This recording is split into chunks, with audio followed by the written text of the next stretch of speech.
On a souvent tendance à dire ou à entendre le fameux «c'était mieux avant». Régulièrement, il y a ce genre de débat où l'on compare les différentes époques du MotoGP. On va tenter de répondre à cette question épineuse. N'oubliez pas de vous abonner, de liker la vidéo, donnez-moi votre avis en commentaire. Merci du fond du cœur à tous ceux qui me soutiennent. Jingle.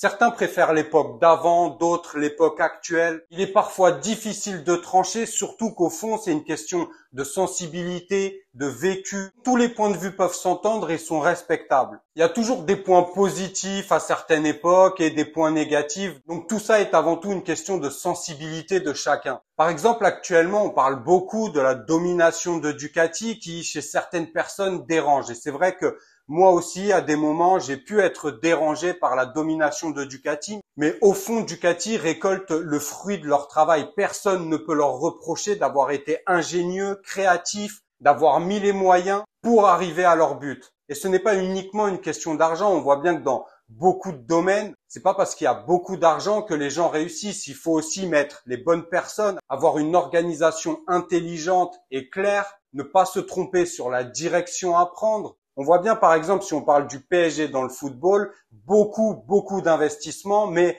des problèmes d'organisation, des gens qui empiètent sur le rôle des autres et qui font que toujours pas de Champions League. Donc, le fait qu'il y ait de l'argent, ça aide, mais ça n'offre aucune garantie au résultat. Encore faut-il travailler avec finesse intellectuelle et ne pas laisser l'intérêt de certains empiéter sur l'intérêt du club et ses performances. Puis d'une certaine façon, Ducati n'y est pour rien dans le désastre Honda et Yamaha, c'était à eux de se réveiller. Et puis en plus de ça, ça force aussi les concurrents à élever leur niveau. Par contre, petit rappel, parce que je sais que ça s'emballe souvent, je ne suis ni pro Ducati, ni pro KTM, Honda, Yamaha. Moi, j'aime le MotoGP pour l'essence même de ce sport, de la course, de la compétition moto. La beauté des prototypes, l'ingéniosité, l'intelligence des ingénieurs des teams qui n'ont de cesse de créer, d'inventer des choses inédites, le fait de repousser les limites, repousser l'impossible. Bien qu'il y ait des débats sur la réglementation, sur l'évolution du MotoGP, mais ça c'est encore un autre problème.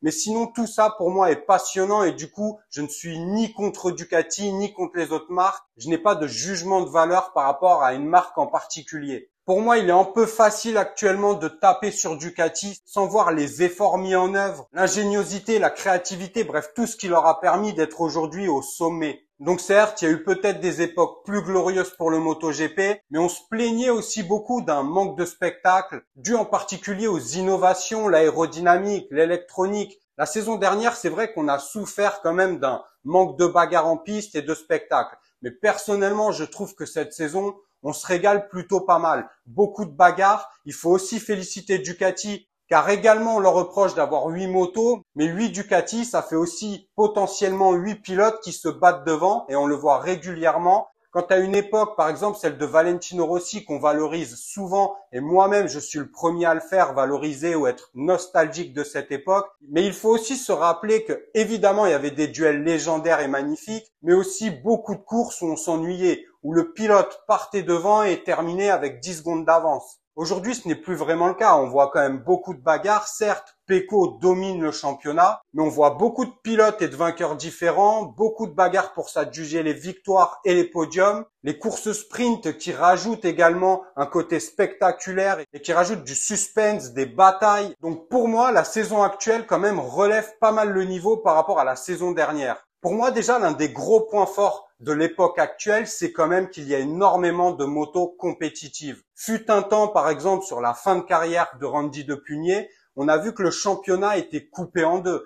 Alors certes, on se régalait avec Rossi, Pedrosa, Lorenzo, Stoner, mais il y avait aussi toute une autre partie du championnat qui ne pouvait pas se battre pour la victoire, qui avait des motos beaucoup moins compétitives. Souvent, les teams satellites étaient dotés d'un matériel beaucoup moins performant, alors qu'aujourd'hui, la rivalité, la concurrence est bien là. Les motos satellites sont très performantes, les moyens mis dans les teams satellites sont énormes, ce qui fait qu'on ne peut pas vraiment reprocher le MotoGP actuel d'un manque de concurrence. Certes, les Ducati sont meilleurs que les autres, mais ils n'ont rien volé à personne et ils récoltent les fruits de leur travail. Tout ça tire les autres teams vers le haut. KTM, on voit qu'ils sont de plus en plus performants. Aprilia est sur la bonne voie. Et si Yamaha et Honda sont en difficulté, c'est pas du tout de la faute de Ducati. Donc quand même, on a tendance à voir les points positifs des époques d'avant, d'être nostalgique, et moi le premier. Mais il faut aussi quand même se rappeler que tout n'était pas si rose et que beaucoup de motos n'étaient pas performantes et que des grands noms, des grands pilotes ne pouvaient pas bénéficier d'un matériel pour gagner. Aujourd'hui, il y a quand même beaucoup de rebondissements dans une course, des coups d'éclat, des jeunes pilotes à fort potentiel qui confirment leur talent. On a également, nous les Français, 2 pilotes dans la catégorie reine, chose qui était compliquée auparavant, même s'il y a eu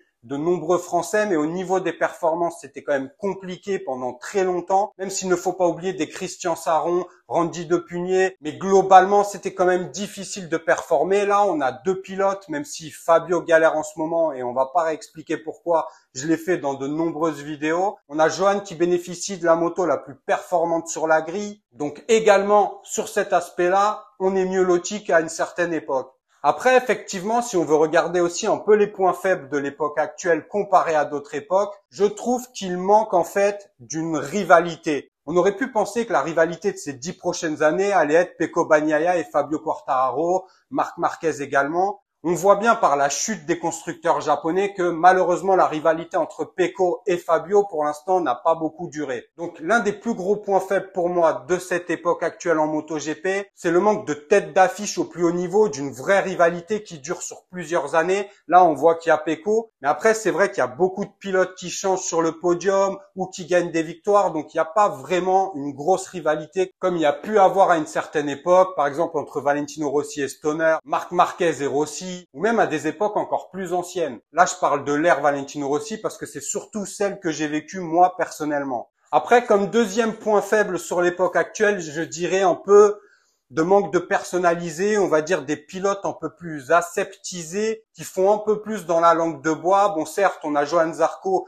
et Jack Miller qui n'hésitent pas à dire ce qu'ils pensent, mais globalement, c'est vrai que les pilotes sont un peu plus aseptisés. Après, c'est pas un problème uniquement dans le MotoGP, c'est plus un problème d'évolution de la société. Après, il n'y a pas de jugement de valeur à avoir sur les différents avis. On peut préférer une époque, d'autres une autre époque. Tout ça, c'est une question, encore une fois, de sensibilité, de vécu aussi. Donc, on peut entendre tous les avis tant qu'on se les échange dans le respect. Je peux très bien comprendre qu'on préfère une époque à une autre. Mais c'est vrai que j'ai souvent tendance à entendre, et même moi, parfois, j'ai eu cette facilité de dire c'était mieux avant. L'époque de Valentino Rossi, moi, celle que j'ai vécue le plus depuis mon enfance, me rappelle beaucoup de bons souvenirs, une forme de nostalgie. Mais faut pas oublier aussi qu'il y avait de nombreuses courses très ennuyeuses, avec peu de bagarres et des pilotes qui arrivaient à s'échapper et à mettre 5, 6, voire 10 secondes de plus que le second derrière, ce qui fait qu'il y avait aussi un manque de spectacle ou d'attractivité à ces époques-là. Chaque époque a ses points forts, ses points faibles. Mais pour moi, l'époque que nous vivons actuellement n'est pas si mal que ça. Il y a quand même beaucoup de spectacles en cours. Cette saison, franchement, moi, personnellement, je me régale. On a notre Johan Zarco qui a fait plusieurs podiums, qui est souvent aux avant-postes, qui nous a régalé avec des bagarres et des dépassements hors normes, des belles remontadas, des pilotes surprises, des pilotes qu'on attendait moins et des constructeurs également qu'on attendait moins et qui sont finalement là. Donc si on ajoute Honda et Yamaha qui, par exemple, rattraperaient leur retard sur les autres concurrents, ça ferait quand même beaucoup de constructeurs avec un très haut niveau, capables de se battre pour la victoire, pour des podiums, pour être champion du monde.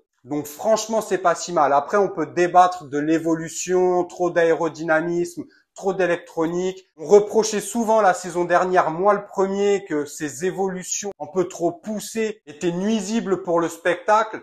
Mais finalement, cette saison, on voit bien quand même qu'il y a pas mal de dépassements, de bagarres, et qu'on s'est quand même plutôt bien régalé sur cette première partie de saison. D'ailleurs, n'hésitez pas vous à me dire ce que vous pensez de l'époque actuelle. Bien sûr qu'il y a des choses à redire, tout n'est pas parfait. Mais est-ce que cette époque est si catastrophique que ça pour le MotoGP? Moi, je pense pas, même si on peut toujours trouver des points négatifs, et il y en a effectivement. Mais les autres époques avaient aussi des points négatifs. Donc tout est une question de sensibilité, de perception et de vécu. Je trouvais intéressant de pouvoir échanger sur la question avec vous. N'hésitez pas à me donner votre point de vue en commentaire. On reste connecté sur Vincent MiGP. N'oubliez pas de vous abonner, de liker la vidéo. Donnez-moi votre avis. Prenez soin de vous, de vos proches. On se retrouve dès vendredi pour une prochaine vidéo.